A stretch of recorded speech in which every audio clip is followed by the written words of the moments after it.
close your eyes and imagine the vast silence of the Mongolian steppes at twilight, where endless grasslands stretch toward horizons that seem to touch eternity itself. Here, beneath skies so wide they dwarf human ambition, the wind carries whispers of an empire that once spanned continents. An empire born not in marble halls or golden palaces, but in the felt tents of nomads who knew that home was wherever their horses could graze.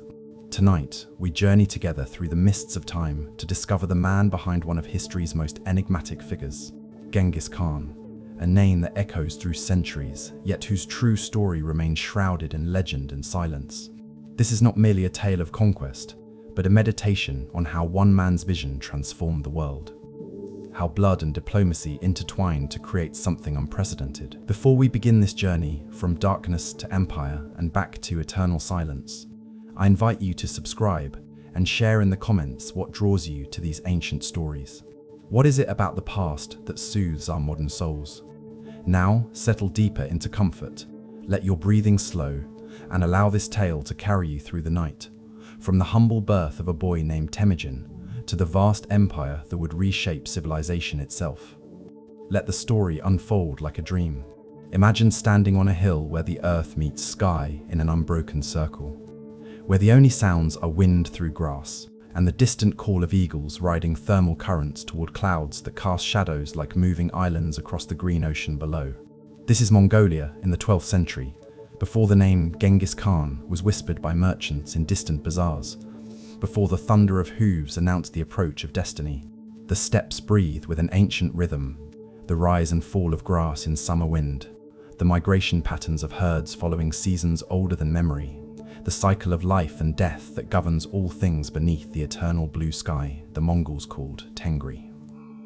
Here, families live in portable homes called jurs, round felt structures that can be assembled or dismantled in the time it takes for tea to brew, their circular design reflecting the Mongol understanding that life itself is circular, without beginning or end, like the horizon that surrounds them. Picture the morning routine of these nomadic people, children emerging from warm gurs into crisp dawn air, their breath forming small clouds that dissipate like prayers. Mothers milk mares, while fathers check horses for signs of illness or injury, their hands moving with practiced gentleness across animals that are not merely possessions, but partners in survival. The smell of dried yak dung burning in fires mingles with the scent of fermented mare's milk and mutton, simple aromas that mean home, safety, continuity. But beneath this pastoral surface, darker currents flow like underground rivers. Tribal feuds simmer with the persistence of coals buried in ash, ready to flare into violence at the slightest provocation. A stolen horse, a broken marriage agreement, a perceived slight in the delicate dance of honor. Any of these could spark conflicts that would leave gurs burned and families scattered to the wind like thistle seeds. The Mongol tribes of this era live by codes as rigid as they are invisible to outsiders. Honor matters more than comfort, loyalty more than life itself. Yet these same codes often trap them in cycles of revenge that can span generations. A man might die defending a point of honor. His grandfather would have settled with a shared cup of erag, the fermented mare's milk that lubricates negotiations and seals agreements. Listen to the evening sounds of these scattered tribes, the plaintive melodies of horsehead fiddles carried on night wind, throat singers whose voices seem to channel the very spirits of the land, children learning the epic tales that preserve history in cultures without written language. These stories, passed from elder to child around fires that burn yak dung and dried grass, carry not just entertainment but the accumulated wisdom of survival in one of Earth's harshest environments. The shamans of these tribes speak of omens in the flight patterns of birds, read destiny in the way smoke rises from sacred fires, interpret the will of Tengri in the changing colors of aurora that sometimes paint the northern sky. They understand that the natural world is alive with spirits, both benevolent and malevolent, that the wise person moves through life with respect for forces beyond human control or comprehension. Trade routes cross these steppes like faint scars on the landscape, connecting the civilized worlds of China and Persia. But the nomads themselves remain largely outside these flows of goods and ideas. They are neither buyers nor sellers, but guardians of empty spaces, masters of territories that settled peoples. Consider wasteland, but which support complex ecosystems of grass, animals, and human communities adapted to rhythms of seasonal migration. Yet change approaches, like storm clouds, gathering on clear horizons. The Chinese dynasties to the south grow stronger, their appetite for tribute and submission expanding with their power. Persian cities to the west beckon with tales of wealth beyond nomad imagination. And among the scattered tribes themselves, ambitious men begin to dream of unity, of combining the individual strengths of each clan into something greater than the sum of its parts. In this world of endless sky and constant movement, where possessions must be portable and shelter must be mobile, where survival depends on reading weather patterns and understanding horse psychology, a child is about to be born whose name will one day be spoken from the walls of Beijing to the markets of Baghdad. But for now, in this moment before the storm, the steppes remain wrapped in ancient silence, disturbed only by wind through grass and the distant sound of sheep bells ringing like prayers across the vast quietude of spaces too large for any single human vision to encompass. The stage is set, the players are in position, and destiny stirs in the womb of time like a child eager to be born into a world that will never again be quite as simple or as peaceful as it is in this suspended moment before history begins to accelerate toward its appointment with transformation.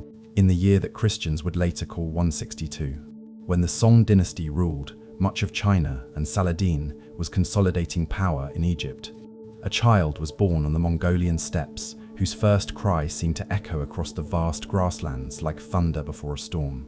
The legends that grew around this birth would later claim he emerged clutching a blood clot in his tiny fist, a portent, the shamans would whisper, of the rivers of blood he would one day command. But strip away the mythology, and what remains is simply a mother named Hoelan, exhausted from labor, holding her newborn son against her breast while autumn wind rattled the felt walls of her ger. She named him Temujin, after a Tatar chief his father Yesujay had recently defeated in battle, following the Mongol custom of honoring fallen enemies by giving their names to children, as if to capture their strength and transform it into something new. In that simple act of naming lay a philosophy that would later reshape half the world. The understanding that enemies could become assets, that defeat could be transformed into victory through the alchemy of integration rather than destruction.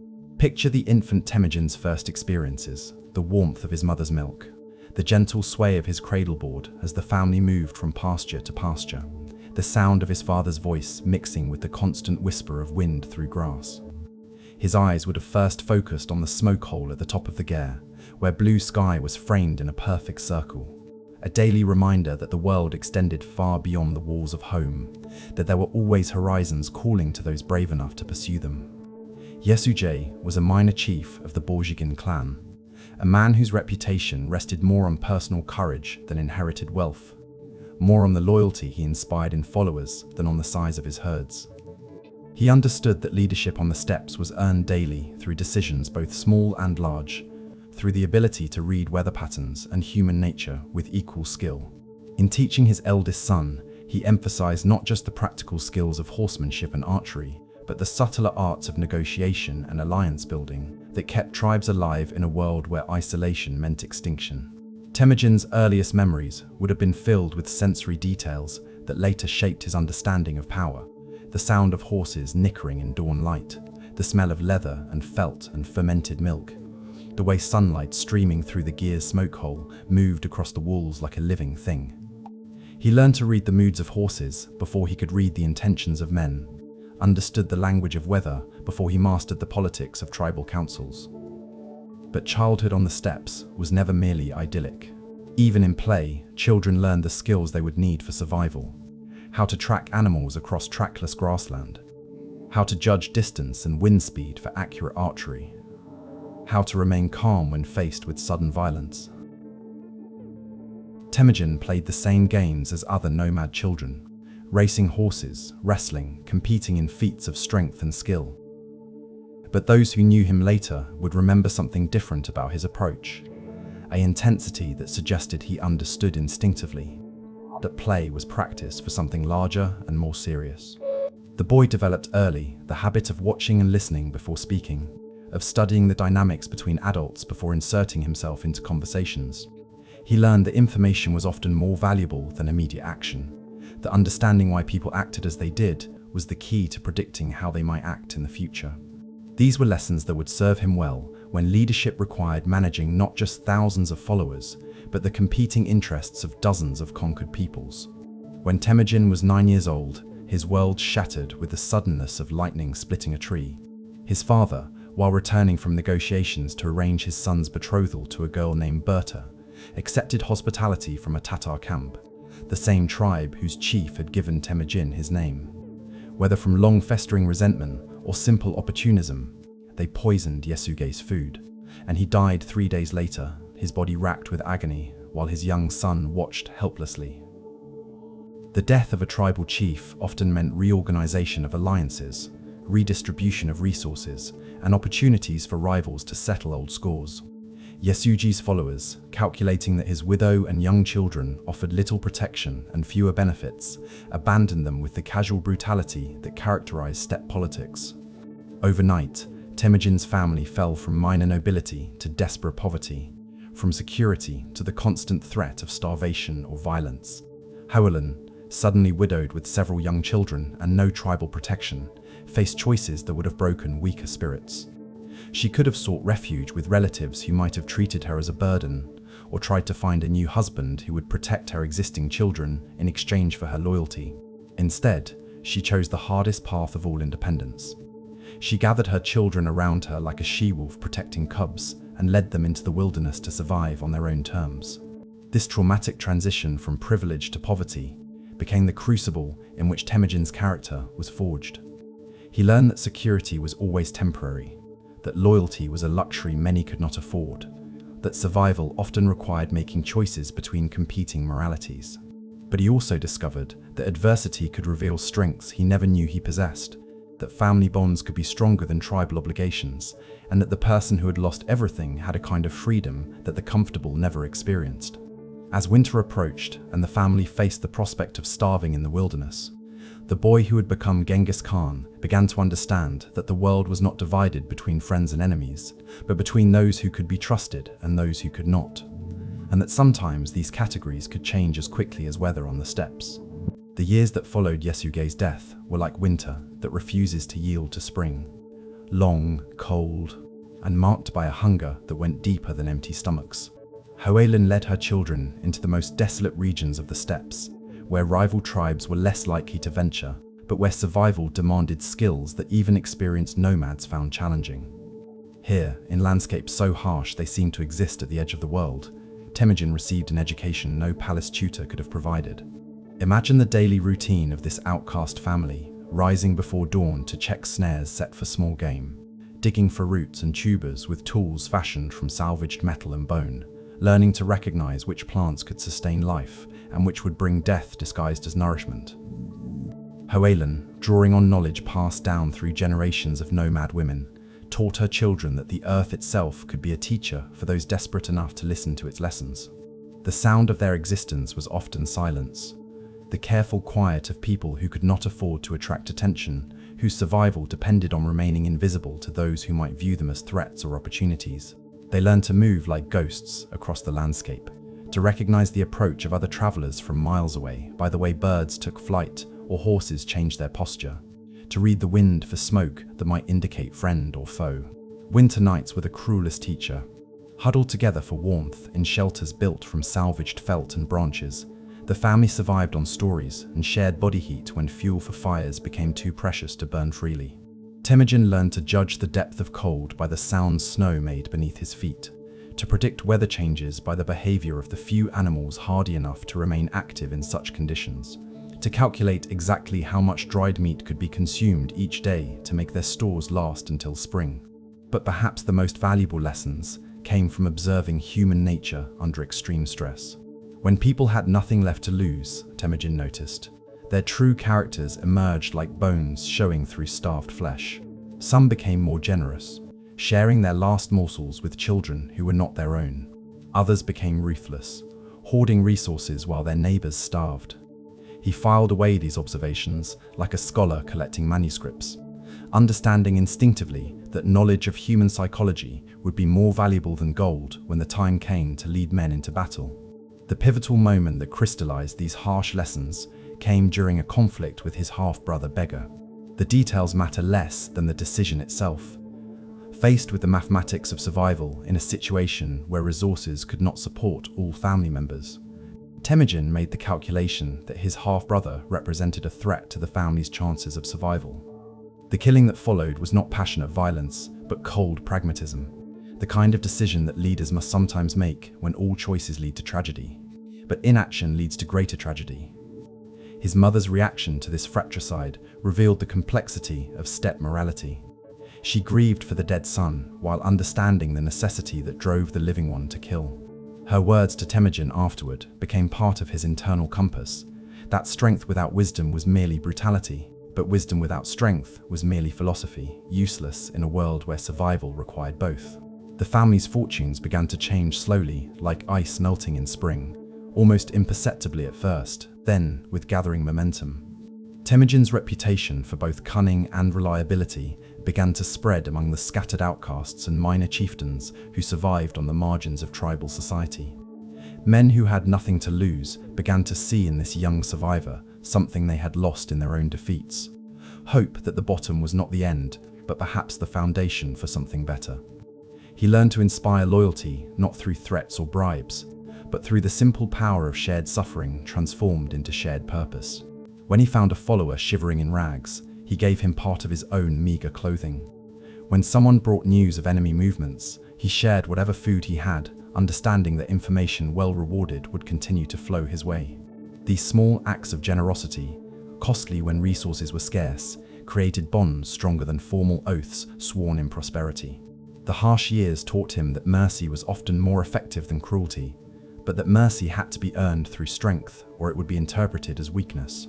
He learned to project confidence even when uncertain, to make decisions quickly enough that followers did not have time to doubt, to admit mistakes without losing authority. These were lessons no classroom could teach, wisdom earned through nights when wrong decisions meant starvation and right decisions merely delayed it. As his small band of followers grew, Temujin began to articulate a vision that went beyond mere survival. He spoke of a world where merit mattered more than birth, where loyalty was rewarded with loyalty, where the scattered tribes could find strength through unity rather than weakness through division. These ideas, forged in the crucible of desperation, carried the authenticity that only comes from suffering transformed into wisdom. The skills he developed during these hungry years, the ability to read landscapes for hidden resources, to judge character through careful observation, to inspire loyalty through personal example rather than inherited authority, would later serve him when commanding armies that numbered in the hundreds of thousands. But their origins lay in these quiet years when survival meant learning to find water in apparent wasteland, to see opportunity in apparent disaster, to transform enemies into allies through the simple expedient of treating them better than their former friends had. By the time Temujin emerged from this period of wandering and hardship, he had been transformed from a chief's son who expected deference into a leader who understood that authority must be earned daily through decisions both large and small. The steppes had been his university, hunger his tutor, and survival his curriculum.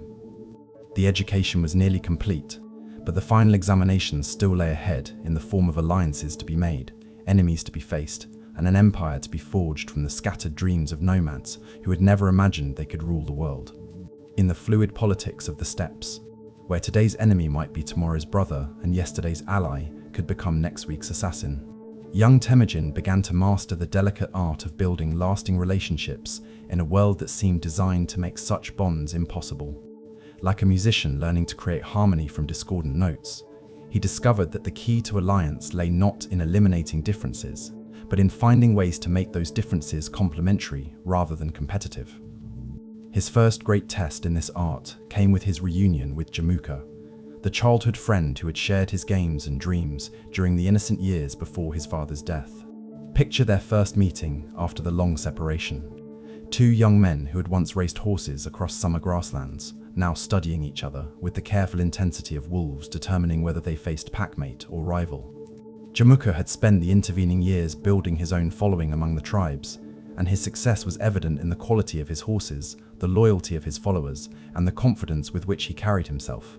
Yet beneath the surface calculation, genuine affection remained. They fell back into the easy camaraderie of their youth, sharing stories around evening fires, competing in traditional games of skill and strength, riding together across landscapes that held the memory of their childhood adventures like sacred sites holding the presence of ancient spirits. For a few precious months, it seemed possible that their parallel paths might converge into a single road toward shared leadership of the Mongol tribes. The ceremony of Anda blood brotherhood that sealed their renewed friendship was more than mere ritual. It represented a vision of leadership based on complementary strengths rather than competition, a partnership that could combine Temujin's growing reputation for strategic thinking with Jamukha's natural charisma and established following. They exchanged gifts that carried symbolic weight beyond their material value.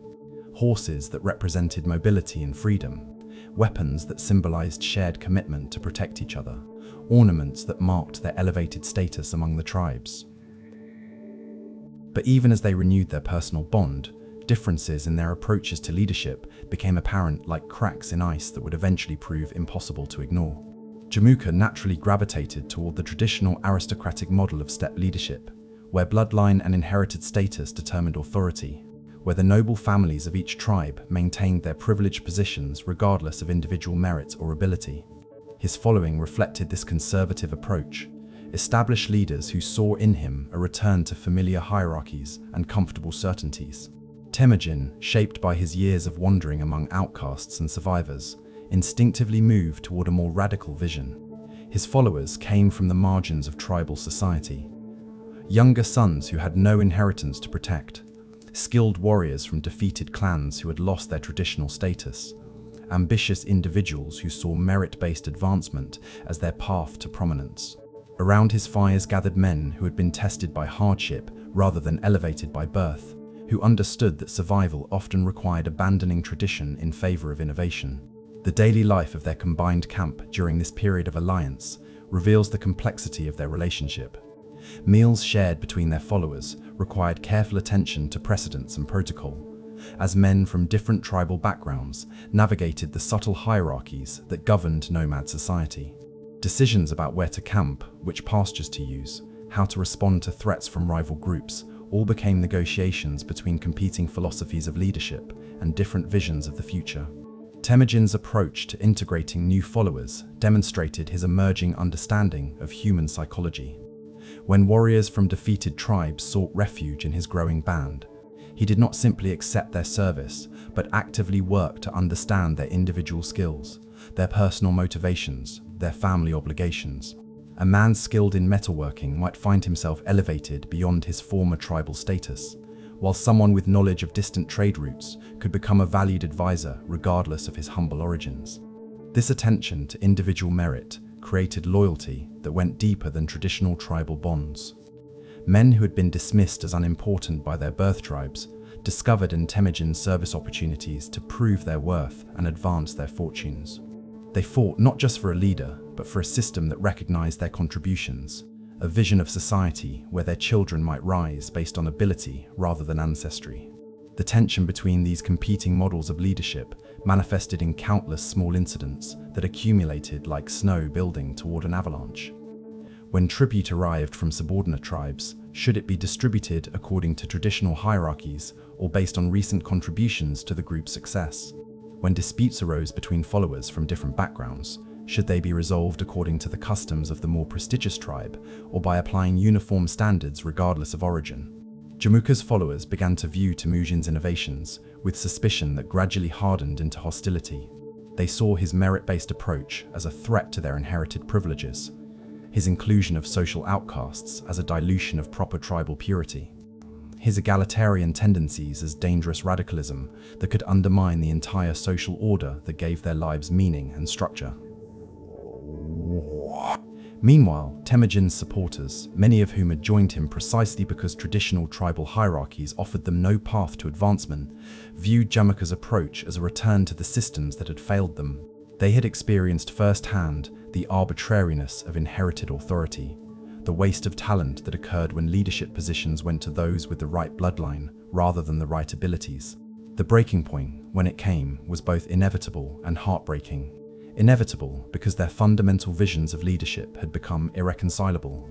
Heartbreaking because genuine affection persisted beneath the political necessity of separation. The specific incident that triggered their split mattered less than the underlying reality that they had chosen to represent opposing forces in the evolution of steppe society. Their final meeting as allies took place beside a river where they'd once played as children, both men understanding that they stood at a crossroads where only one path was possible.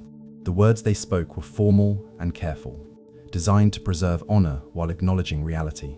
But their eyes carried the weight of shared memories and mutual respect that would survive even the wars that were about to begin. As they rode away from each other for the last time as friends, both understood that they had chosen to represent more than personal ambition. They had become symbols of competing visions for the future of their people. Tradition versus innovation, aristocracy versus meritocracy, the comfortable certainties of inherited status versus the dangerous possibilities of earned advancement. The steppes themselves seemed to hold their breath, waiting to discover which vision would prove stronger when tested in the ultimate arena of tribal warfare. The transformation of brotherhood into enmity unfolds with the terrible inevitability of Greek tragedy. Yet its power to wound remains fresh with each retelling. Picture Temujin and Jamuka during their last winter together, sharing the warmth of the same fire, while their competing visions of leadership created an invisible glacier between them, growing thicker with each passing conversation, each small decision that revealed the fundamental incompatibility of their dreams. The surface of their relationship remained cordial, even warm, but beneath ran currents of tension that neither man could openly acknowledge without destroying what remained of their childhood bond. They still laughed at shared memories, still competed in traditional games of strength and skill, still consulted each other on matters of tribal policy. Yet their followers watched these interactions with the intensity of shamans reading omens, searching for signs of which way the wind of loyalty might blow when the storm finally broke. Jamuka's vision of the future was painted in the familiar colors of tradition, a confederation of tribes where ancient hierarchies remained intact, where the noble families who had always led continued to lead, where change came slowly and carefully through established channels of authority. His followers, many of them from established bloodlines, found comfort in this conservative approach that promised to preserve their inherited privileges while still achieving the unity necessary for survival in an increasingly dangerous world. They gathered around him like courtiers around a traditional Khanmen, whose status derived from their ancestors rather than their achievements, who spoke the formal language of tribal protocol, who understood instinctively the subtle gradations of rank and precedence that had governed steppe society for generations. In their circles, innovation was suspect, and rapid change was viewed as a threat to the natural order that had sustained their people through countless seasons of feast and famine. Temujin's emerging ideology challenged every assumption these men held sacred. Around his fires gathered a different breed entirely: outcasts and younger sons, skilled warriors from defeated clans, ambitious individuals who saw in his merit-based approach their only path to advancement. They spoke more bluntly, moved more freely across traditional boundaries of rank and protocol, and viewed the existing social order not as natural law, but as human construct that could be reformed when it no longer served its people. The daily life of their combined camp became a careful dance of diplomacy as representatives of these competing worldviews tried to coexist. Meals required elaborate attention to seating arrangements and serving order, as traditional hierarchies collided with Temujin's more egalitarian approach. Decisions about everything from camp locations to responses to threats from rival tribes became opportunities for the underlying philosophical divide to surface like underground streams breaking through winter ice. The women of both camps, often more practical than the men in their assessment of political realities, began the subtle process of separation that preceded formal division. They arranged marriages that strengthened bonds within each faction while avoiding entanglements that might complicate future conflicts. They passed information and opinions through the informal networks that connected Gers like invisible threads, gradually creating the social infrastructure that would support two separate organizations rather than one unified whole. Children, with the instinctive sensitivity of youth to adult tensions, began choosing sides with an intensity that sometimes embarrassed their parents. Games that had once mixed freely between the two groups became more segregated, as young people unconsciously absorbed the growing divisions around them. The sight of children who had played together now eyeing each other with suspicion provided perhaps the most heartbreaking evidence of how completely the schism had penetrated their community. The breaking point, when it finally came, was triggered by an incident so minor that later historians would struggle to understand how it could have sparked such momentous consequences. A dispute over horse ownership, the kind of disagreement that tribal councils resolved routinely, became the catalyst for everything that had been building beneath the surface of their relationship. The specific details mattered less than what they represented. Jamuka's insistence on resolving the matter through traditional aristocratic channels, Temujin's determination to apply uniform standards regardless of the disputant's social status. Neither man sought this confrontation, yet neither could back down without betraying the principles that defined their emerging identities as leaders. They faced each other across the council fire like actors in a drama whose ending had been written by forces larger than their individual choices, their words careful and formal, while their hearts broke with the knowledge of what they were about to lose. The moment of actual separation was marked by rituals designed to preserve honor while acknowledging reality. Gifts were exchanged that carried symbolic weight, weapons that represented continued respect despite coming conflict, horses that honored the mobility that had always defined steppe culture, ornaments that marked the elevated status both men had achieved through their partnership. Yet beneath the formal courtesy lay genuine grief for a friendship that had become casualty to political necessity. Their followers divided with surprising orderliness, as if everyone had long understood which path they would choose when the time came for choosing. Men embraced comrades they might soon face in battle. Women said farewell to friends they might never see again. Children looked confused as their familiar world reorganized itself around them. The physical division of the camp, the careful allocation of animals, equipment, and supplies, proceeded with the methodical precision of a funeral, each detail carrying weight beyond its practical importance. As the two groups prepared to move in different directions, Temujin and Jamuka met privately for the last time as brothers, beside the same river where they had played as children and sworn their first oaths of friendship. The water flowed between them like time itself, carrying away the innocence that had made their bond possible while revealing the rocks of principle that now made it impossible to continue. They spoke carefully, each word weighed for its impact, not just on their personal relationship, but on the larger political dynamics their separation would unleash. They acknowledged the genuine affection that would survive even the wars about to begin, the mutual respect that would persist despite the conflicts their competing visions made inevitable. Yet they also recognized that they had chosen to represent forces larger than friendship, tradition versus innovation, aristocracy versus meritocracy, the comfortable certainties of inherited status versus the dangerous possibilities of earned advancement. When they finally rode away from each other, their followers arranging themselves in the formations that would carry them towards separate destinies, both men understood that they had participated in one of history's great turning points. The Mongol tribes would never again be the same scattered collection of independent clans they had been before this partnership began. The unity they had briefly achieved had demonstrated possibilities that could not be forgotten, while their division had clarified choices that could not be avoided. The steppes themselves seemed different as the two groups moved across them, larger and lonelier, as if the landscape had expanded to accommodate the emotional distance that now separated former brothers. The wind carried new meanings in its ancient voice, speaking of conflicts to come and transformations that would reshape not just the tribes, but the world beyond the grasslands where their children played beneath skies that had witnessed countless such partings. Behind them lay the ashes of a friendship that had once promised to unite all the scattered peoples of the steppes. Ahead lay the uncertain path toward an empire that would span continents, built on foundations of conflict that would ultimately prove stronger than the bonds of brotherhood they were about to test in the crucible of war. The wars that followed the great schism between Temujin and Jamuka were like a blacksmith's forge, where the scattered iron of tribal identity was hammered into the steel of imperial unity. Each conflict adding heat and pressure to the transformation process that would ultimately create something unprecedented in human history. But these were not the romantic battles of epic poetry. They were grinding campaigns of survival, where victory meant the chance to fight again and defeat meant extinction not just for warriors, but for entire ways of life. Picture the morning preparation for one of these early battles. Men checking their weapons with the careful attention of craftsmen, women braiding protective charms into their husbands' hair, children old enough to understand watching their fathers with eyes that tried to memorize faces they might never see again. The sound of horses being saddled creates a rhythm like distant thunder, while the smell of leather and metal mixes with the ever-present aroma of dried grass and animal musk that defines steppe life.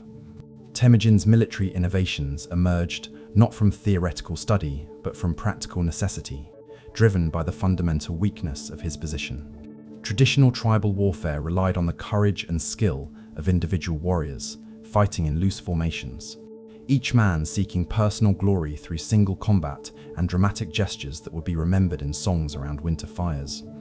But Temujin led men who had more to gain from victory than to lose from defeat, warriors whose survival depended on collective success rather than individual heroics. He began organizing his forces using the decimal system that would eventually become the foundation of Mongol military structure. Units of 10, 100, and 1,000 that could operate independently while remaining part of larger tactical formations. More revolutionary than this organizational change was his willingness to mix warriors from different tribal backgrounds within the same units, deliberately breaking down the clan loyalties that had traditionally defined steppe military structure. The psychological impact of this integration cannot be overstated. Warriors who had grown up viewing members of other tribes as potential enemies found themselves fighting beside men whose fathers might have raided their grandfathers' herds. Yet shared danger and common purpose created bonds that often proved stronger than ancestral grudges, as men learned to judge their comrades by their actions in battle rather than their bloodlines or tribal affiliations. Temujin's approach to captives after victory demonstrated another radical departure from traditional practice. Rather than simply killing enemy warriors or demanding tribute from defeated tribes, he began the systematic process of integration that would characterize his entire career. Skilled craftsmen found themselves elevated to positions of importance regardless of their origins, while capable leaders from conquered groups were offered opportunities to prove their loyalty through service in his expanding organization. This policy created a feedback loop that strengthened his forces with each victory. Defeated tribes learned that surrender to Temujin might offer better prospects than continued resistance, while his own followers understood that success in his service could lead to advancement impossible under traditional tribal hierarchies. The combination of practical benefits and ideological appeal made his movement attractive to exactly the kinds of ambitious, capable individuals most likely to ensure its continued success. The daily life of his growing army during these campaigns reveals the emergence of a new kind of society. Evening camps brought together people who spoke different dialects, followed different customs, and worshipped through different rituals, yet who shared common goals and increasingly common identity as members of Temujin's following. The sound of these mixed gatherings, conversations in multiple languages, songs that blended different musical traditions, prayers offered to various spirits and deities, created a harmony born of diversity rather than uniformity. His enemies, meanwhile, found themselves fighting not just against superior tactics and organization, but against a fundamentally different vision of what steppe society could become. Jamukha's coalition, despite its numerical superiority and traditional legitimacy, struggled with the internal contradictions of defending a system that many of its own members found increasingly inadequate to meet the challenges of a changing world.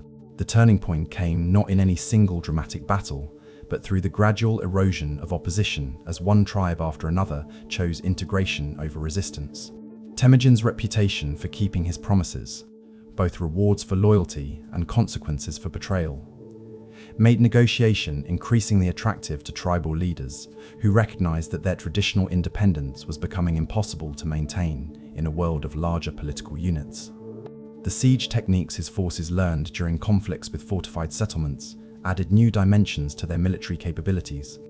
Men who had grown up thinking of walls as obstacles to be avoided learned to construct catapults and siege towers, to coordinate complex attacks that combined direct assault with psychological warfare, to administer conquered territories in ways that transformed enemies into allies rather than simply subjects into slaves. Yet perhaps the most important development during these years of warfare was Temujin's evolution as a strategist, who understood that winning battles was only meaningful if it served larger political objectives.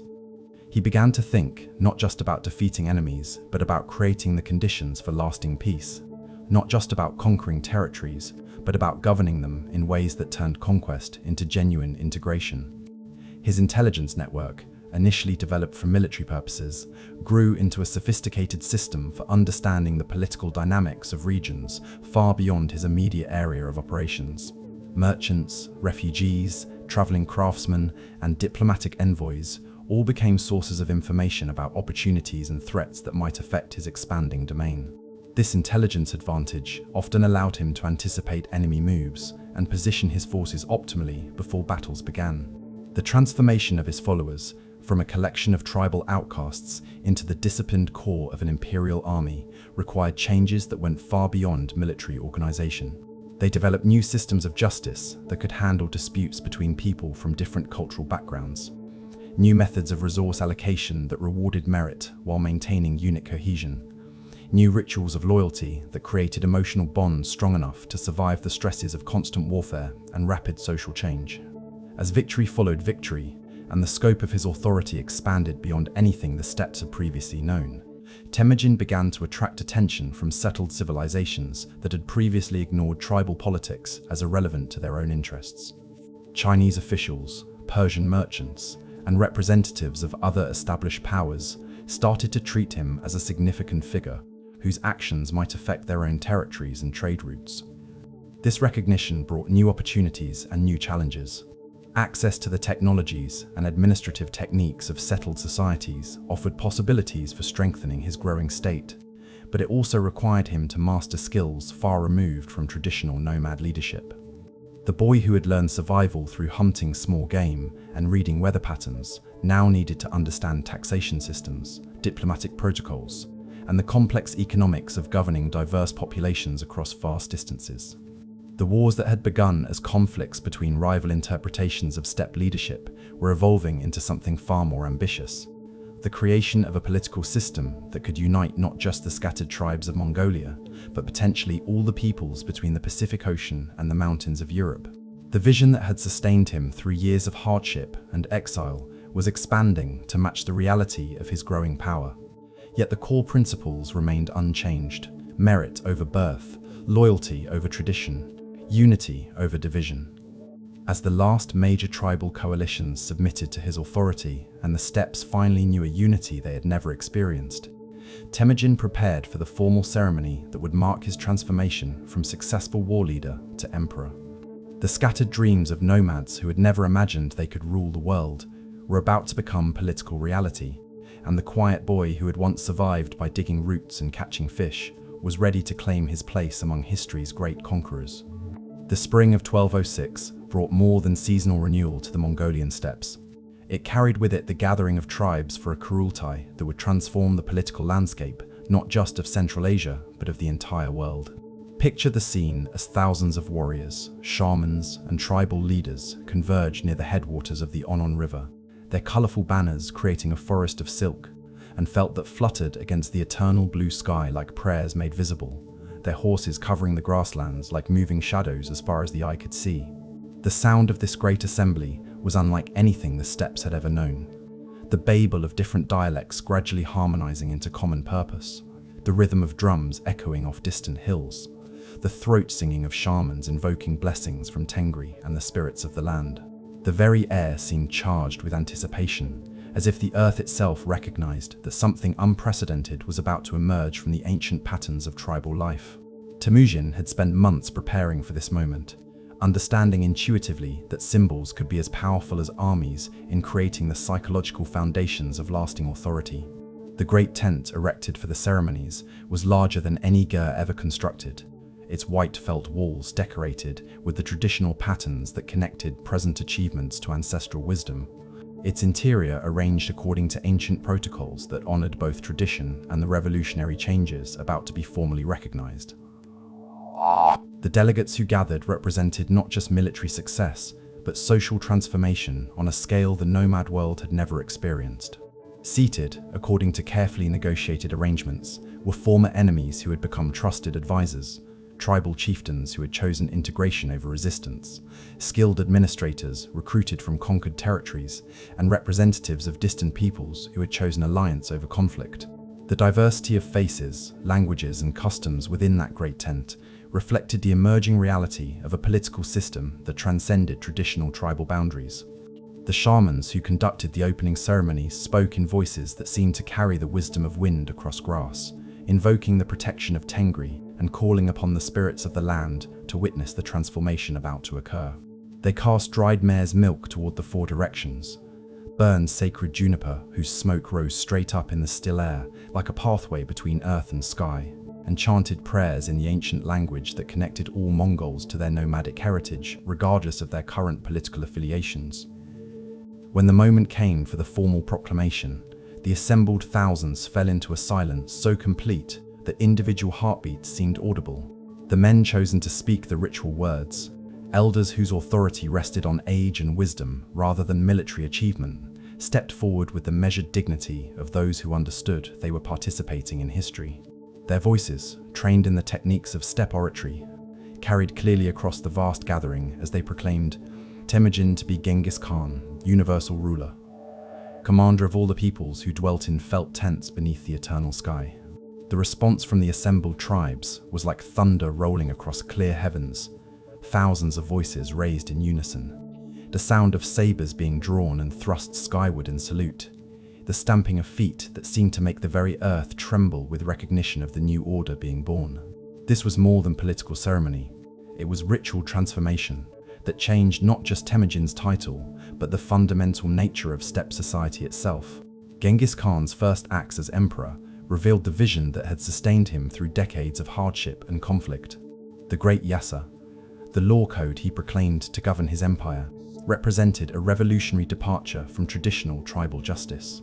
Its provisions protected merchants and travelers, guaranteed religious freedom, established uniform standards of punishment regardless of social status, and created administrative structures that could function across cultural boundaries without destroying local customs and beliefs. The meritocratic appointments he announced that day sent shockwaves through the traditional aristocracy while inspiring fierce loyalty among those who had never dreamed of advancement under the old system. Men of humble birth found themselves elevated to positions of authority based on their demonstrated abilities, while some hereditary nobles discovered that their new roles would depend on their performance rather than their bloodlines. The message was clear. The empire would be built on talent and loyalty rather than inheritance and privilege. The military reorganization proclaimed at the Kurultai extended the decimal system that had proven so effective in battle to the governance of the entire empire. The same units of 10, 100, and 1,000 that had brought victory in war would now serve as the foundation for tax collection, law enforcement, and administrative coordination across territories that spanned from forest to desert, from mountain to river valley. Perhaps most revolutionary was his declaration of religious tolerance, a policy that protected shamanic traditions while welcoming Buddhist monks, Christian priests, Muslim scholars, and practitioners of other faiths. This was not mere political calculation, but reflected his deep understanding that diversity of belief could strengthen rather than weaken a state, that forcing uniformity of worship would create more problems than allowing freedom of conscience. The feast that followed the formal ceremonies lasted for days, as representatives of dozens of tribes and peoples shared food, stories, and dreams of the future they would build together. The smell of roasted mutton and fermented mare's milk mixed with incense and sacred smoke, while musicians from different traditions found ways to blend their songs into new harmonies that had never been heard before but sounded somehow inevitable once they emerged. As the great assembly gradually dispersed and the assembled thousands returned to their homes, carrying news of the transformation they had witnessed, Genghis Khan remained in the sacred tent where he had been proclaimed emperor, surrounded by his closest advisors and the symbols of his new authority. The white banner, with 9 yak tails that would accompany his armies to the edges of the known world, stood beside him like a living thing, while maps spread across low tables showed the vast territories that now acknowledged his rule, and the even vaster regions that beckoned beyond their borders. The quiet boy who had once survived on roots and small game, who had learned leadership through hardship and alliance, building through betrayal, who had transformed tribal outcasts into the disciplined core of an imperial army, now held authority greater than any nomad leader in history. Yet perhaps the most remarkable aspect of this transformation was how completely it fulfilled, rather than abandoned, the vision that had sustained him through years of exile and struggle. a world where merit mattered more than birth, where unity was stronger than division, where the scattered peoples of the steppes could find their destiny not in endless warfare, but in common purpose, directed toward horizons as vast as the sky itself. The empire that emerged from the Mongolian steppes moved across Asia with the inexorable force of weather systems, appearing suddenly on distant horizons, gathering strength as it approached, transforming everything in its path before continuing toward objectives that seemed to expand with each victory. Yet this was not mere destruction disguised as conquest. It was the systematic extension of a vision that had already proven its power to unite the scattered tribes of Mongolia into something unprecedented in nomadic history. The first target beyond the steppes was the Western Xia Kingdom, a Tangut state that controlled crucial trade routes between China and Central Asia. Picture the Mongol scouts observing this alien landscape for the first time. Cities surrounded by walls that rose from irrigated valleys like stone flowers, watchtowers that stretched toward horizons marked by mountains rather than endless grass, populations that had never known the rhythm of seasonal migration or the freedom of life without permanent borders. For warriors who had grown up believing that the felt walls of a Ger represented the height of architectural achievement, these fortified cities presented challenges that required entirely new approaches to warfare. The Mongols had excelled at mobility and psychological warfare, at battles that flowed across open terrain like rivers finding their course to the sea. Now they needed to master siege techniques, engineering skills, and the patient logistics of maintaining armies in fixed positions for weeks or months at a time. The transformation of nomad raiders into imperial administrators began with their first conquests beyond the steppes. Genghis Khan understood intuitively that destroying cities would waste the very resources that made conquest worthwhile, while ruling through fear alone would create resistance that could drain his forces indefinitely. Instead, he began implementing the integration strategies that had proven successful with defeated tribes, adapting them to the more complex realities of governing settled populations with established traditions and sophisticated administrative systems. The siege of Volohai, one of the Western Xia's fortified cities, became a laboratory for these new approaches. Rather than simply surrounding the walls and waiting for starvation to force surrender, the Mongols recruited engineers from among their earlier conquests, adapted Chinese siege techniques to their own tactical preferences, and demonstrated the psychological warfare skills that would become legendary throughout their empire. They diverted rivers to flood defensive positions, used captured catapults to breach walls that had never been seriously threatened, and offered terms of surrender that were surprisingly generous to populations that chose submission over resistance. But perhaps more important than their military innovations was their approach to governing conquered territories. Local officials who demonstrated competence and loyalty found themselves incorporated into the expanding Mongol administrative system, often with greater authority than they had enjoyed under their previous rulers. Craftsmen, scholars, and merchants discovered that the new regime offered opportunities for advancement and protection that had been unavailable under the traditional, aristocratic systems they replaced. The daily life of cities under early Mongol rule reveals the complexity of their approach to empire building. Markets that had been restricted by guild regulations and aristocratic privileges suddenly operated under standardized weights and measures protected by imperial law. Travelers who had previously risked bandits and arbitrary taxation on trade routes found themselves under the protection of a military system that had strong incentives to maintain commercial prosperity. Religious communities that had faced persecution or discrimination discovered that the Mongols' policy of tolerance extended practical benefits beyond mere theoretical freedom. The integration of Chinese administrative techniques with Mongol military organization created hybrid systems that were more effective than either tradition alone could have produced. Chinese bureaucrats learned to work with Mongol decimal organization, while Mongol commanders discovered that careful record-keeping and systematic taxation could support military operations more reliably than traditional methods of tribute collection and raiding. The network of information that had served Genghis Khan during his tribal wars expanded exponentially as his empire incorporated populations with sophisticated communication systems and extensive trade connections. Merchants became informal intelligence agents, carrying news of political developments and military movements across distances that would have been impossible to monitor through traditional nomad scouting methods. This intelligence advantage often allowed Mongol forces to anticipate enemy strategies and position themselves optimally before conflicts began. The psychological impact of early Mongol victories created a momentum that made subsequent conquests easier and less destructive. Cities that had heard of the generous treatment accorded to those who surrendered willingly were more likely to negotiate rather than resist, while populations that understood the systematic nature of Mongol retribution against those who broke agreements were more likely to honor the terms of their submission. This reputation for both mercy and implacable vengeance became one of their most effective weapons, often securing victories before battles were fought. The cultural exchange that accompanied Mongol expansion began almost immediately, as nomad administrators learned from the civilizations they governed while simultaneously introducing their own innovations and perspectives. Chinese scholars found themselves explaining complex bureaucratic procedures to Mongol generals, while nomad commanders shared their understanding of mobility and logistics with settled populations that had never considered the strategic advantages of organizational flexibility.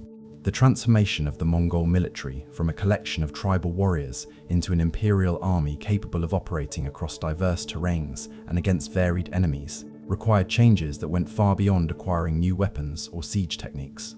They developed new systems of supply and communication that could maintain coherence across the vast distances of their expanding empire. New methods of recruiting and training that could integrate warriors from conquered territories. New approaches to intelligence and reconnaissance that took advantage of their growing network of subjects and allies. As news of Mongol successes spread along trade routes and diplomatic channels, established powers throughout Asia began to reassess their strategic positions and defensive preparations. The Jin dynasty in northern China, the Song dynasty in the south, the Khwarezmid Empire in Central Asia, and various smaller kingdoms throughout the region found themselves confronting the reality that traditional assumptions about nomad capabilities and intentions no longer applied to this new imperial power emerging from the steppes. The economic effects of Mongol expansion were as significant as the military and political consequences. Trade routes that had been disrupted by constant warfare between competing kingdoms suddenly operated under unified protection and standardized regulations. Goods and ideas that had previously moved slowly and irregularly between distant regions began flowing with unprecedented speed and reliability. The Silk Road, which had been more theoretical than practical for many communities, became a reality as Mongol protection extended across the territories that connected East Asian production with Central Asian distribution and Middle Eastern markets. Yet perhaps the most profound change was psychological. The recognition by settled civilizations that the age of nomad raiders who appeared suddenly from the steppes, seized what they could carry and disappeared back into the grasslands was ending. The Mongols had demonstrated that nomadic peoples could not only conquer settled territories, but govern them effectively, not only destroy existing systems, but create new ones that were often superior to what they replaced.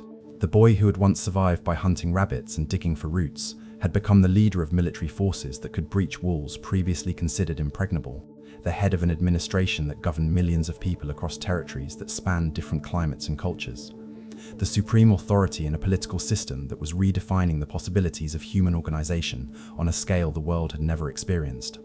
As Genghis Khan looked beyond his first conquests toward the richer and more challenging targets that beckoned from the horizons of his expanding empire, he could see that the vision that had sustained him through years of tribal warfare was proving adequate to challenges far greater than anything the steppes had prepared him to imagine.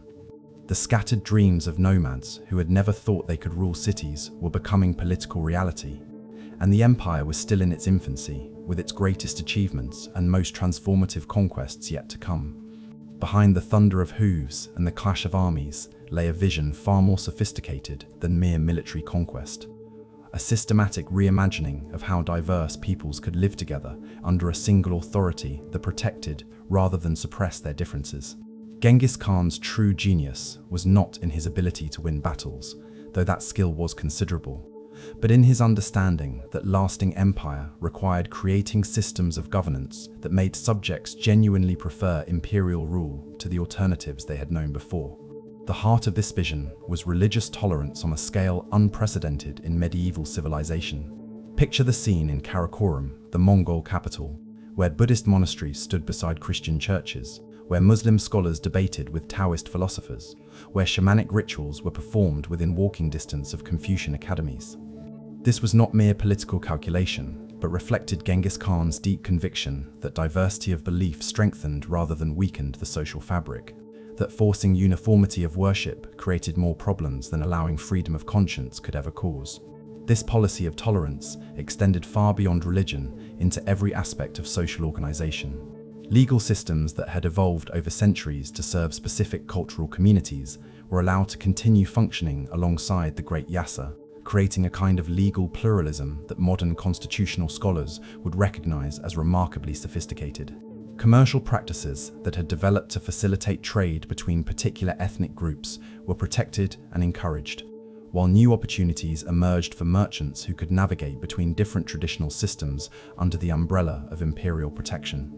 The meritocratic revolution that had begun during the tribal wars reached full flowering in the administration of the expanding empire. Sons of shepherds found themselves governing provinces, while hereditary aristocrats discovered that their continued authority depended on demonstrating actual competence rather than simply claiming inherited rights. The examination systems that Chinese dynasties had used to select officials were adapted and expanded to identify talent regardless of social origin, creating career paths for advancement that had never existed under traditional aristocratic hierarchies. Daily life in the imperial court reveals the practical implementation of these revolutionary principles. Advisors speaking different languages gathered around the same council tables, their diverse perspectives contributing to decision-making processes that benefited from understanding multiple cultural approaches to common problems. The sound of these multilingual discussions, translated through interpreters who had become crucial figures in imperial administration, created a harmony born of diversity that was entirely new in human political organization. The economic policies of the empire reflected the same integrative approach. Rather than simply extracting tribute from conquered territories, the Mongols invested in infrastructure that increased the productive capacity of their subjects. Roads that had been maintained only sporadically under previous regimes received systematic attention because they served imperial communication needs. Irrigation systems that had fallen into disrepair were rebuilt because agricultural productivity ultimately supported military capability. Markets that had been restricted by local privileges were open to wider participation because commercial prosperity generated the tax revenues needed to fund imperial administration. The protection offered to merchants and travelers under Mongol law created economic opportunities that had been unimaginable under the fragmented political systems that preceded imperial unification. A trader could now travel from Eastern Europe to Southeast Asia under the protection of a single legal system, using standardized weights and measures, confident that contracts signed in one province would be honored in another. This reliability transformed international commerce from a high-risk venture undertaken only by the most desperate or adventurous into a routine business activity that attracted investment and innovation. The imperial court itself became a center of learning that attracted scholars, artists, and intellectuals from across the known world. The patronage offered to those who could contribute to imperial knowledge and culture was generous enough to draw talent from comfortable positions in established centers of civilization. Libraries that had been restricted to particular religious or ethnic communities were open to scholars regardless of their origins, while new works were commissioned that synthesized knowledge from different traditions in ways that had never been attempted before. The military aspects of the empire served this larger vision of cultural integration and economic development. The decimal organization that had proven so effective in battle became the foundation for civilian administration as well, creating standardized units that could coordinate activity across vast distances and diverse populations. The intelligence networks that had been developed for military purposes evolved into communication systems that facilitated commerce, diplomacy, and cultural exchange on an unprecedented scale. The legal framework of the Great Yasa addressed problems that arose when peoples with different customs and traditions needed to resolve disputes and coordinate activities. Rather than imposing uniform practices on everyone, the code created procedures for handling conflicts between different legal traditions while maintaining imperial authority over matters that affected the common welfare. This flexibility allowed local communities to preserve their distinctive characteristics while participating in the larger imperial system. The environmental policies of the empire reflected an understanding of ecological relationships that modern conservation biologists would find sophisticated. The Mongols recognized that overgrazing could destroy pasturelands permanently, that deforestation could disrupt regional climate patterns, that irrigation systems required careful maintenance to prevent salinization of agricultural soils. Their approach to resource management was shaped by nomadic understanding of the need to maintain ecological balance for long-term sustainability rather than maximizing short-term extraction. The succession planning that occupied much of Genghis Khan's attention during his later years reveals his awareness that personal authority, no matter how charismatic or effective, could not substitute for institutional structures capable of surviving changes in leadership.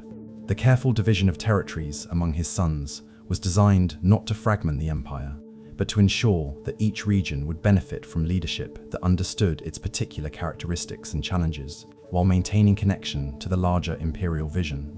The diplomatic innovations pioneered during this period established precedents that influenced international relations for centuries afterward.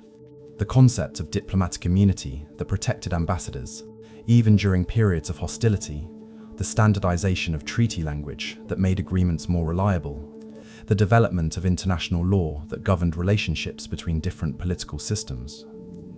All of these emerged from practical solutions to problems the Mongols encountered in managing their unprecedented empire. As Genghis Khan moved through his capital, observing the daily interaction of peoples who had been enemies within living memory, but who now worked together toward common goals, he could see that his vision of unity through diversity was proving viable on a scale that had never been tested before.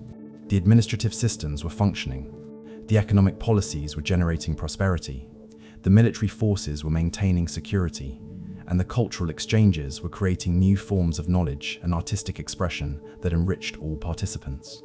Yet he also understood that the most difficult challenges lay ahead, as the empire prepared to test its systems against the established civilizations of China, Persia, and Eastern Europe, where the integration strategies that had worked with nomadic tribes and small kingdoms would face populations numbered in millions and cultural traditions sophisticated enough to offer genuine alternatives to imperial rule.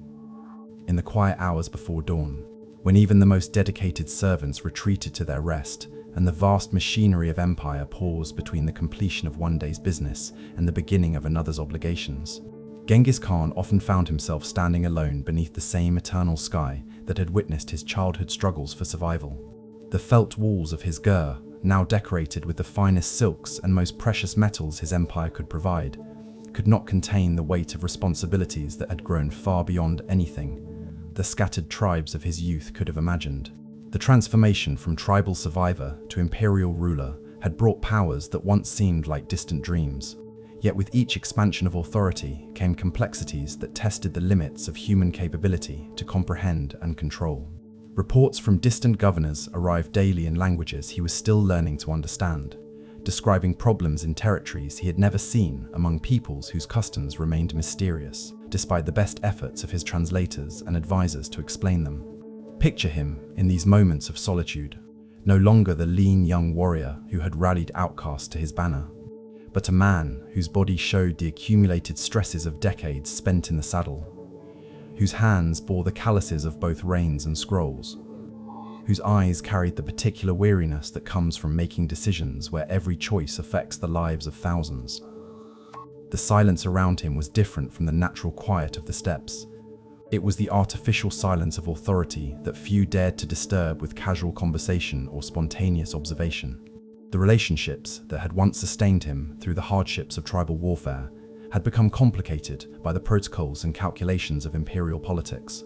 Childhood friends who had shared his exile now approached him through intermediaries and formal procedures, their easy camaraderie transformed by the recognition that casual words spoken to the emperor carried weight far beyond their intended meaning.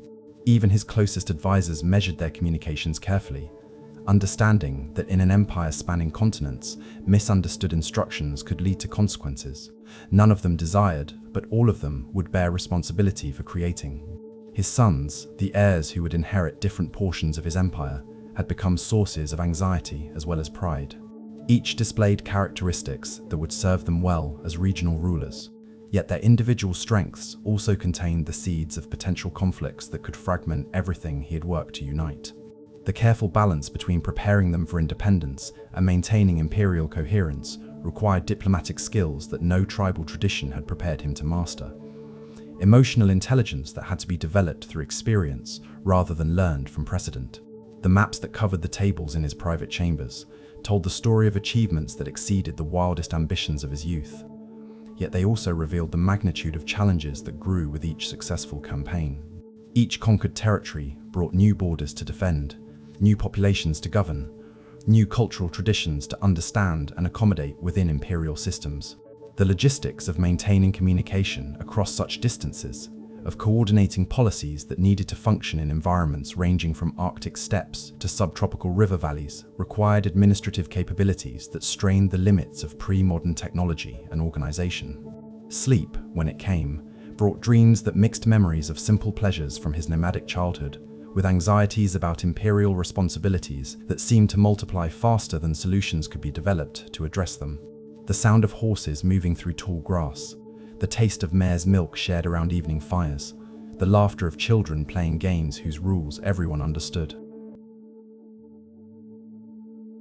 These images from a simpler time provided comfort, but also emphasized how far he had traveled from the direct, immediate experiences that had once defined his existence. The spiritual aspects of leadership weighed on him as heavily as the practical concerns. The shamanic traditions that had guided his understanding of right and wrong during his youth offered wisdom for governing small groups of people who shared common beliefs and customs, but they provided less clear guidance for making decisions that affected millions of subjects who worshipped different deities and followed moral codes that sometimes directly contradicted each other. The responsibility for maintaining the spiritual health of such diverse populations required insights that no single religious tradition could provide. His awareness of mortality, sharpened by years of warfare and the natural aging process, added urgency to his efforts to establish institutions that could survive his personal leadership. The vision that had inspired the creation of the empire needed to be translated into systems and procedures that would function under his successors, who might lack his unique combination of charisma, military genius, and political insight. The process of institutionalizing revolutionary ideas without losing their transformative power presented intellectual challenges as demanding as any military campaign he had ever planned. The irony was not lost on him that success had brought a form of isolation more complete than anything he had experienced during his years of exile from tribal society. The emperor, who ruled more territory than any individual in history, often found himself lonelier than the outcast boy who had survived by hunting small game and gathering edible roots. The power to command armies and reshape civilizations could not create the simple human connections that had sustained him through earlier hardships. Yet in these moments of solitude and reflection, he could also see that the empire had taken on a life of its own, that the institutions and policies he had created were generating benefits for millions of people who had never seen his face or heard his voice.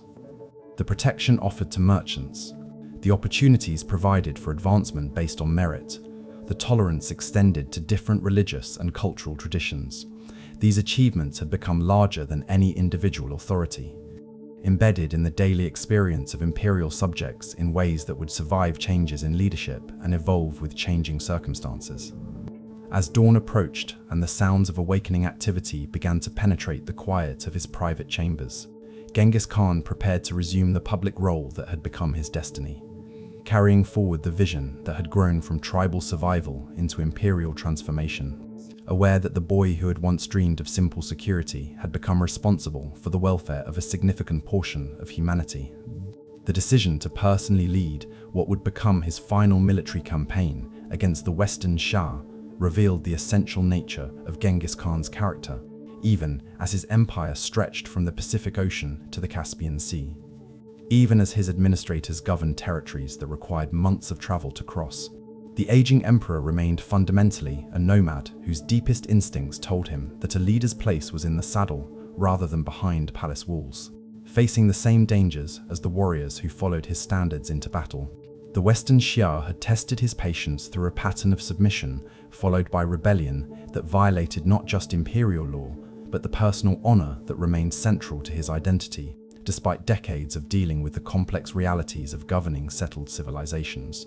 Their latest defiance came at a moment when his health was already causing concern among his closest advisors, when the accumulated fatigue of a lifetime spent in warfare and administration made the prospect of another campaign seem like an unnecessary risk to the stability of the entire imperial system.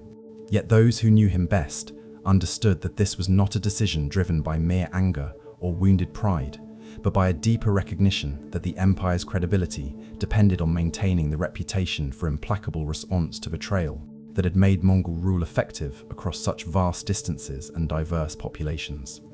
A single example of rebellion without consequences could inspire resistance throughout the imperial territories, potentially unraveling in months what had taken decades to construct. The preparation for this final campaign carried an elegiac quality that was apparent to everyone involved, though none dared speak openly of their concerns about their leader's health and energy. The familiar rituals of departure, the blessing of weapons and horses, the organization of supply trains, the assignment of responsibilities to subordinate commanders, proceeded with the practiced efficiency that had characterized Mongol military operations for decades. Yet observers noted a deliberate quality in the emperor's attention to detail that suggested he understood this expedition might be different from all the others. The army that assembled for this campaign represented the full maturation of the military system. Chinese engineers marched beside Mongol cavalry units. Persian administrators traveled with nomad scouts, captured siege equipment from a dozen different kingdoms, was integrated into supply trains that could support complex operations across vast distances. The sound of this polyglot force, making its final preparations, carried echoes of every victory and alliance that had contributed to imperial expansion. As they moved across the familiar landscapes of the steppes toward the territories of their target, Genghis Khan maintained his usual pattern of personal reconnaissance and consultation with subordinate commanders, but those closest to him noticed subtle changes in his behavior. He spent longer periods in contemplation between decisions, seemed more interested in discussing the long-term implications of tactical choices, and devoted increasing attention to ensuring that his strategic intentions were clearly understood by the officers who would need to implement them if his health failed during the campaign. The daily routine of the march became a kind of mobile court where the business of governing the empire continued even as military operations demanded constant attention.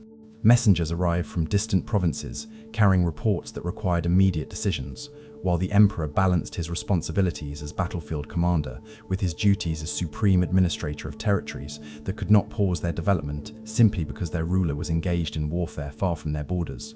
The nights during this final campaign were marked by conversations that had the quality of final instructions, though neither the emperor nor his advisors acknowledged explicitly what they were really discussing. Around the campaign fires, Genghis Khan shared his thinking about succession arrangements, about the principles that should guide imperial policy after his death, about the balance between maintaining unity and allowing regional autonomy that would be crucial to the empire's survival during transitions in leadership. His physical condition deteriorated with the gradual inevitability of autumn moving toward winter, though he continued to function as military commander and imperial administrator with the stubborn determination that had characterized his entire career. The cough that had troubled him intermittently for years became more persistent, while the energy that had once seemed inexhaustible now required careful conservation for the decisions that only he could make. The siege of Zhongxing, the western Xia capital, became both military operation and deathbed vigil, though the emperor refused to acknowledge the reality of his declining health and continued issuing orders with the same attention to detail that had marked his approach to warfare throughout his career. The systematic reduction of the city's defenses proceeded according to his plans, while he struggled with increasing difficulty to maintain the physical presence that his followers had learned to depend upon for inspiration and guidance. In his final conscious moments, surrounded by the sounds of military operations that would continue according to his instructions, Genghis Khan could reflect on the transformation that had exceeded even his most ambitious dreams. The boy who had survived by hunting rabbits and gathering roots had become the leader of military forces that were reducing to rubble cities that had stood for centuries, the head of an empire that governed more people than any individual in human history, the creator of institutions and policies that would influence the development of Eurasian civilization for generations after his death. The last words he spoke, according to those present during his final hours, concerned not personal regrets or fears about mortality, but practical instructions about completing the campaign successfully and maintaining imperial unity during the succession process. Even as his life ebbed away like water soaking into desert sand, his attention remained focused on the responsibilities that had defined his existence since the day he had been proclaimed universal ruler of all peoples dwelling in felt tents beneath the eternal sky. When death finally claimed him during the late summer of 1227, it found him where he had always intended to be. In the field with his armies, facing the enemies of the empire he had created, surrounded by the warriors who had followed him from the steppes of his youth to the battlefields of his final campaign. The silence that followed his last breath was not the absence of sound, but the presence of reverence, as men who had witnessed the transformation of their world paused to honor the passing of the vision that had made such transformation possible. The empire would continue, guided by the institutions he had created and the principles he had established. But the unique combination of characteristics that had enabled one individual to reshape the political organization of half the known world had returned to the eternal blue sky from which it had emerged in the form of a child born clutching blood in his tiny fist more than 60 years before. In death, as in the pivotal moments of his life, Genghis Khan chose mystery over ostentation, silence over ceremony, returning to the earth in a manner that reflected the nomadic understanding that all human achievements are temporary borrowings from the eternal forces that shape the world, according to patterns too large for individual comprehension. His burial became not a monument to imperial grandeur, but a deliberate erasure that transformed the emperor back into part of the landscape that had shaped his character and sustained his vision. The funeral procession that carried his body from the site of his final victory moved across the steppes with the same stealth that had characterized his military campaigns. A small group of his most trusted followers, executing final orders that ensured his resting place would remain hidden from enemies who might seek to desecrate his remains, and from admirers who might transform his grave into a shrine that violated his nomadic instincts about the proper relationship between human achievement and natural processes. Picture this solemn journey across grasslands that had witnessed every stage of his transformation, from exiled child to universal ruler. The same hills where he had hidden from enemies during his youth, the rivers where he had sworn blood. The landscape itself served as memorial, holding in its unchanging patterns the memory of events that had reshaped human history, while remaining essentially unaltered by the dramatic changes that had occurred within its boundaries. The followers chosen for this final duty understood that they were participating in a ritual that would complete the circle of their leader's existence, returning him to the anonymous earth from which he had emerged to become the most powerful individual of his era.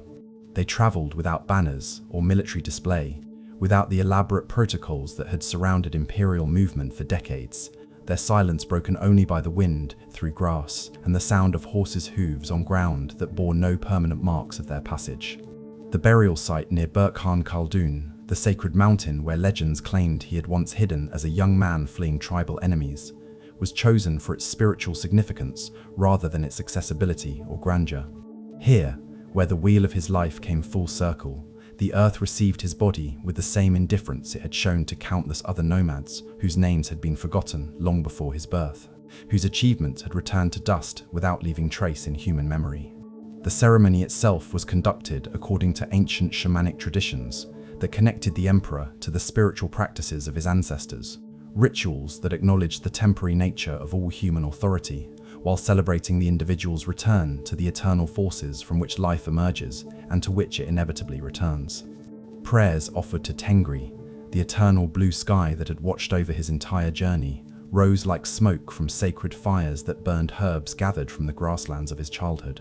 The physical process of burial was designed to leave no trace that future generations might recognize and disturb.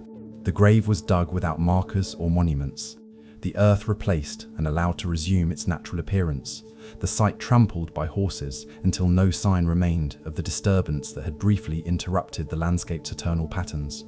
This was not disrespect, but the highest honor that nomadic culture could offer. The recognition that true greatness did not require permanent monuments because it had already been incorporated into the ongoing processes of historical development. The fate of those who witnessed the burial, according to historical accounts that may be more legendary than factual, was to join their leader in death to ensure that the location of his remains would never be revealed through human agency.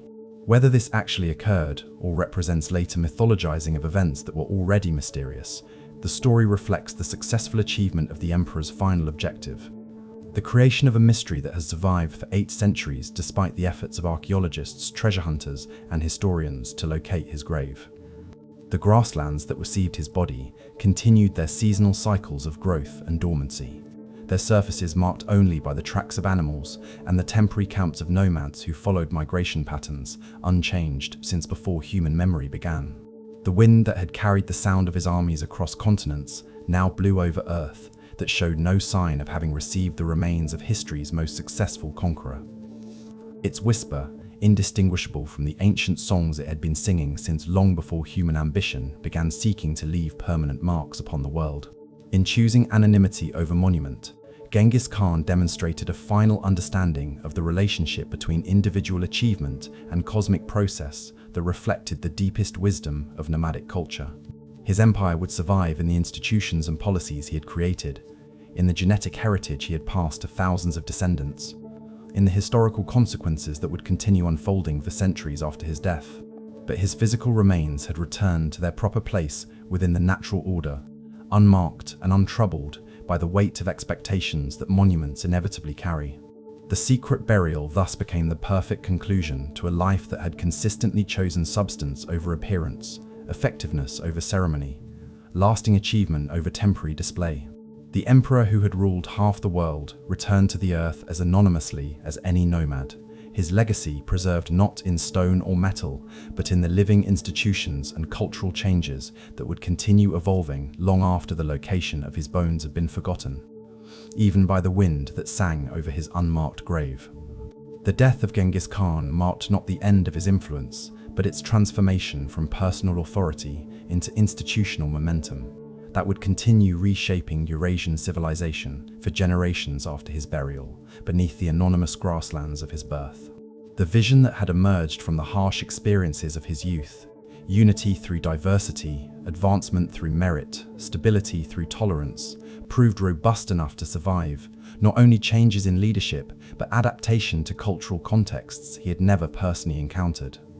His immediate successors, particularly his son Ogedai Khan, demonstrated that the imperial system could function effectively under leaders whose personalities and capabilities differed significantly from those of its founder. The administrative structures he had created, the legal principles he had established, the military organization he had perfected, all of these continued developing and evolving while maintaining their essential characteristics, proving that the empire had become larger than any individual personality, no matter how charismatic or visionary. Picture the daily life of a merchant traveling the Silk Road during the height of the Pax Mongolica, perhaps 50 years after Genghis Khan's death. This trader could journey from the markets of Venice to the ports of Guangzhou under the protection of a single legal system, using standardized weights and measures, confident that contracts signed in one province would be honored in another. The passport that protected him bore the authority not of any individual ruler, but of an imperial institution that had proven its reliability across distances and cultures that previous political systems had never successfully coordinated. The religious tolerance that had been central to Genghis Khan's approach to governance continued flourishing under his successors, creating an intellectual and spiritual environment unprecedented in medieval civilization. In Karakoram and other imperial cities, Buddhist monasteries stood beside Christian churches. Islamic madrasas operated near Confucian academies, while traditional shamanic practices continued under imperial protection. This diversity was not mere political calculation, but reflected a systematic understanding that different approaches to ultimate questions could coexist and even enrich each other through respectful interaction. The meritocratic revolution that had begun with his appointment of talented individuals, regardless of their social origins, reached full flowering in the expanded empire.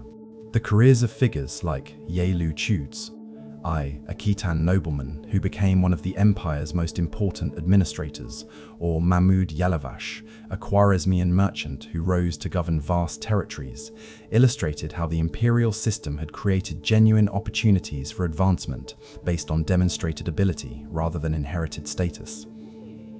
The legal innovations of the Great Yasa continued evolving through interaction with the sophisticated jurisprudential traditions of conquered civilizations.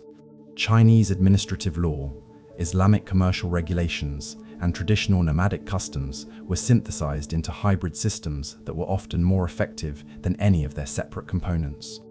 Modern international lawyers studying the development of concepts like diplomatic immunity, commercial standardization, and religious freedom can trace many of these ideas to solutions.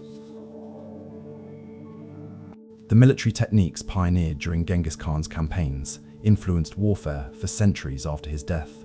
The decimal organization, the integration of diverse ethnic units, the combination of mobility with siege capabilities, the systematic use of intelligence networks.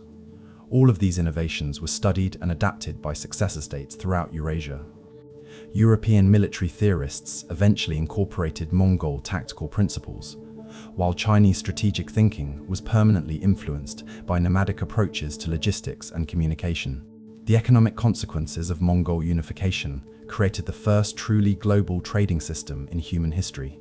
The protection offered to merchants, the standardization of currencies and measures, the construction and maintenance of transportation infrastructure. These policies generated prosperity that extended far beyond the immediate boundaries of imperial territory. Technologies like gunpowder, the compass, and printing spread along trade routes that had been made secure and reliable by Mongol administration, accelerating the pace of technological diffusion throughout the known world. The cultural exchanges, facilitated by imperial unity, produced artistic and intellectual innovations that would have been impossible under the fragmented political systems that had preceded Mongol conquest. Chinese landscape painting techniques influenced Persian miniature art. Islamic mathematical concepts reached European universities, while traditional shamanic practices were studied and recorded by scholars from settled civilizations who had previously dismissed nomadic wisdom as primitive superstition. The genetic legacy of Genghis Khan and his followers represents another dimension of their historical impact that continues influencing human development centuries after the political empire they created had fragmented into successor states.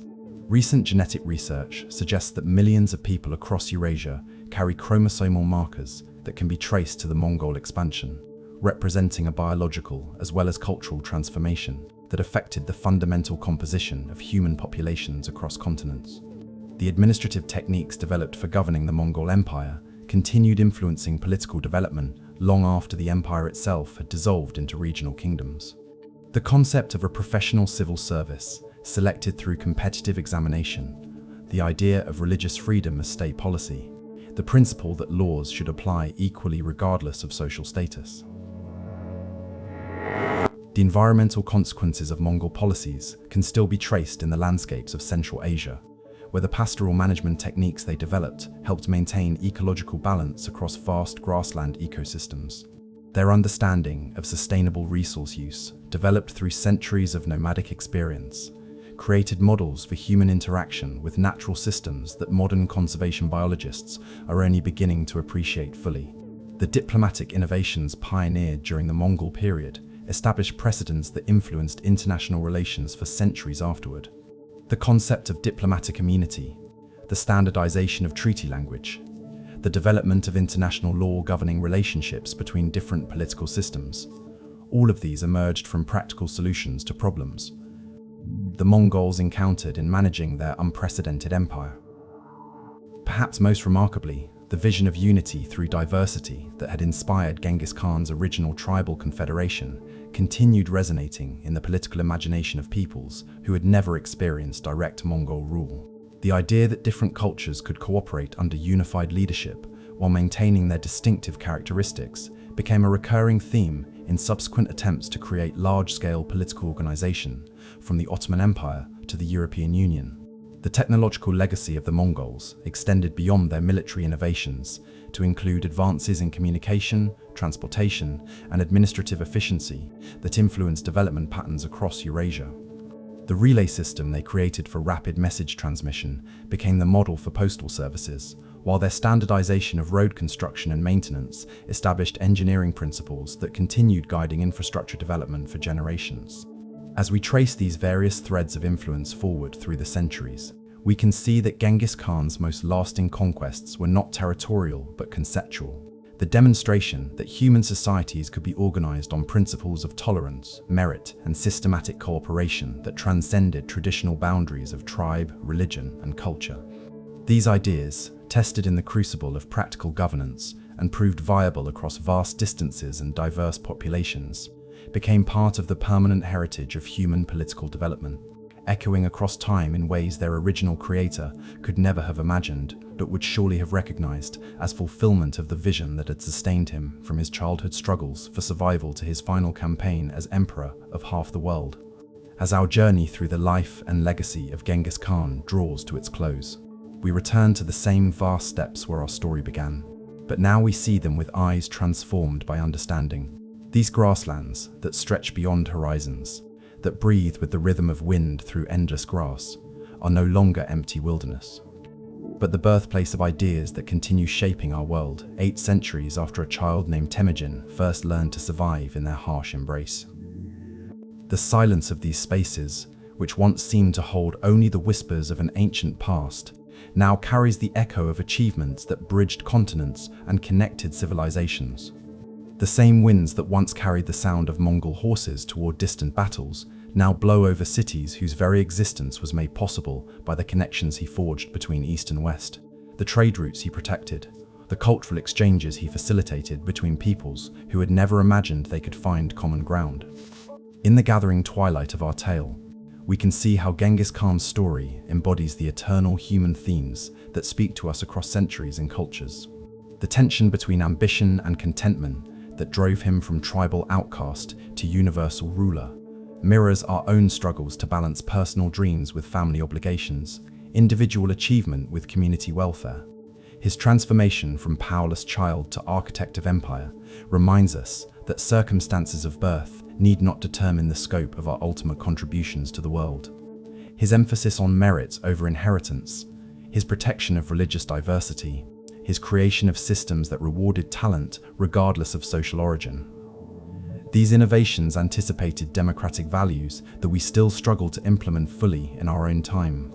The administrative techniques he developed for governing diverse populations across vast distances prefigured the challenges of globalization that dominate contemporary political discourse, while his solutions to problems of cultural integration remain remarkably relevant to modern multicultural societies. The boy who learned survival through hardship, leadership through loyalty, and vision through suffering became the man who demonstrated that individual determination could indeed reshape the patterns of world history. Yet perhaps the most profound lesson of his story is how completely his personal ambitions were transformed into institutional legacies that survived and continued evolving long after his anonymous burial, returned him to the earth from which he had emerged. As you settle deeper into rest, carry with you the recognition that the boundaries between past and present are more permeable than our daily consciousness usually acknowledges.